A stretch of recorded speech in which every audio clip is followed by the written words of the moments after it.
Bienvenue à BD d'ici. Aujourd'hui, je vous montre des techniques pour pouvoir dessiner des corps. Je vais vous montrer une technique à partir d'une forme et puis à partir de cette forme-là, on va être capable d'ajouter des bras et des jambes. On va subdiviser notre feuille en 6 cases. Alors une fois que c'est fait, on va aller dans la première case en haut à droite. Et là, je vais vous montrer quelle forme qu'on a besoin d'utiliser pour pouvoir dessiner un corps. Est-ce que vous connaissez ça, les cornets de crème glacée? Miam! C'est un cornet comment? Est-ce que c'est un cornet comme ça ou comme d'habitude? La forme que je parle, c'est celle qui est comme un cône, OK? Première chose que je vais vous demander de faire dans votre case en haut à gauche, c'est de dessiner un demi-cercle. Donc, le demi-cercle vers le haut, on va venir déposer des petits cercles en bas. Et là, une fois que c'est fait, on va venir dessiner le cône. Alors, on va faire la lettre V. Donc, on commence du côté gauche. On positionne notre trait sur la petite boulette qui est complètement à gauche. On va faire une diagonale vers le bas. Puis après, on va repartir vers la droite et on va venir joindre les deux points. Et là, on va se retrouver avec un petit cornet. Quand on regarde à première vue, ça a l'air un petit peu bizarre. Donc, pourquoi qu'on utilise un cornet de crème glacée pour pouvoir venir positionner des jambes, des bras? Si tu te retournes de bord, la boule de crème glacée, ça va comme faire le pantalon des jambes. Exactement. La crème glacée va devenir les pantalons et le cornet, le bout qui est comme en biscuit, c'est ça qui va devenir le chandail. OK? Donc, on va inverser notre cornet de crème glacée. Alors, on va venir dessiner une pyramide. Mais pour faire la base de notre pyramide, on ne va pas faire un trait bien droit. On va faire une petite courbe. Ça va ressembler à quelque chose comme ça. On se dit que ça, c'est notre chandail. Et on va venir dessiner maintenant notre crème glacée en dessous. Mais à place de partir sur les pointes, on va partir un peu à l'intérieur de notre cône. Regarde bien, je vais faire une boule de crème glacée collée. Et là, je viens joindre les deux bouts comme ça. Donc, si on regarde ça, on est déjà plus proche d'un corps humain. Pourquoi que c'est intéressant d'utiliser cette forme-là?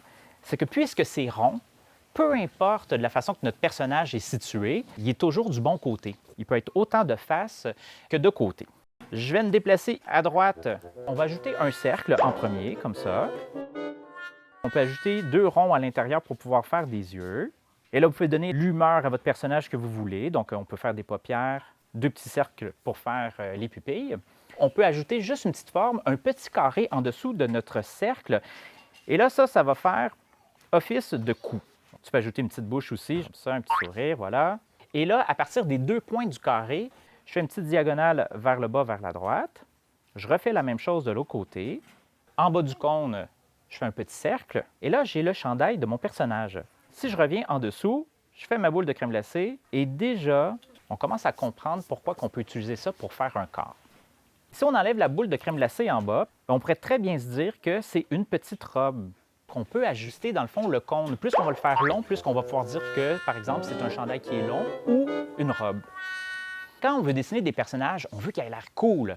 Donc, si tu es capable de torturer un petit peu ton cornet de crème glacée, de le faire tourner sur lui-même, ça devient plus intéressant parce qu'il a l'air plus souple. Et souvent, quand on fait de la bande dessinée, c'est ça qui est intéressant. Nos personnages ils ont l'air des gros élastiques et c'est ça qui donne un air rigolo. Donc, des fois, on peut utiliser une forme de base puis venir ajouter des traits, agrandir les yeux, les faire sortir de la tête, puis ajouter des jambes et des bras de différentes façons, puis à chaque fois, ça fonctionne.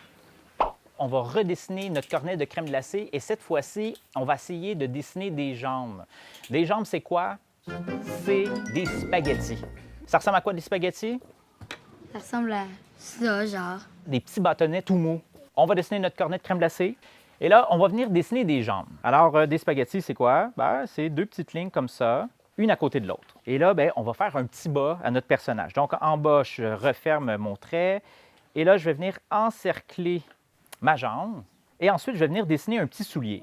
Un soulier, de la façon qu'on va le dessiner, imagine-toi un œuf qu'on coupe en 2. Donc, le long côté en avant, comme ça, et le petit côté en arrière. Et on referme en dessous. Si tu regardes le personnage, présentement, il est droit comme une statue. C'est un petit peu moche. On va redessiner notre personnage. Regarde bien, je vais partir du centre des pantalons. Mais à place de descendre très droit, je vais aller un petit peu vers l'arrière. Donc, on a refermé notre jambe. On va venir encercler le bout pour pouvoir faire le petit bas. Et là, on va venir dessiner le demi-œuf pour faire le soulier, comme ça, avec la semelle. Alors, si on regarde notre personnage, déjà, c'est mieux, mais ce n'est pas encore au point. On se déplace dans la dernière case. On va débuter nos jambes à la même place. La seule différence, c'est qu'à la place d'être droit, on va courber notre jambe et on va terminer notre trait au même endroit quand on les avait fait en diagonale vers l'arrière. Je fais mon petit bas, mon soulier. Maintenant qu'on veut dessiner des jambes, on n'en a pas juste une, OK? Donc, on peut dédoubler les traits. Et là, mon personnage va avoir l'air un petit peu plus relax parce qu'il n'est pas assis sur ses jambes bien droites, il n'est pas au garde-à-vous, il est plutôt un petit peu en train de se balancer. Ouais, un petit air cool. Tu vois le dernier avec les jambes courbées? Si on l'aurait fait un peu plus haut, on dirait qu'il aurait sauté. C'est une belle façon de voir les choses, tu as tout à fait raison. On peut ajouter des petites choses, OK? Regardez bien.